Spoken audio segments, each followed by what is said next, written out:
Благословенный день, во время которого принято не только поститься. Региональный общественный фонд Кадырова в очередной раз показывает: священное время – еще один повод помочь нуждающимся. Благотворительная акция коснулась всех районов республики. В Шалинском районе к малоимущим приходили домой и вручали конверты с деньгами.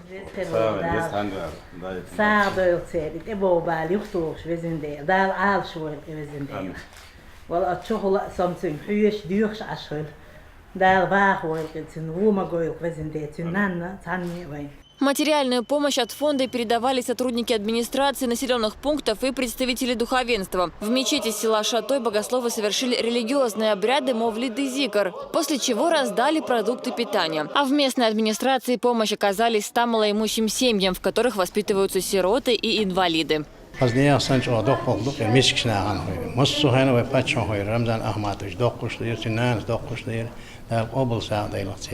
В благотворительной акции фонда Кадырова принял участие и Сунжинский район. Помощь от фонда здесь, как и по всей республике, стала доброй традицией. В Ачхумартановском районе сотрудники муниципалитета сначала выезжали в населенные пункты, а затем собрались в здании администрации и прочитали Мовлид, посвященный Дню Ашура. Без внимания не остались и остронуждающиеся жители Урус-Мартановского района. 100 семей здесь получили материальную поддержку. Седа Сапарова, Дани Хавхаров. Новости.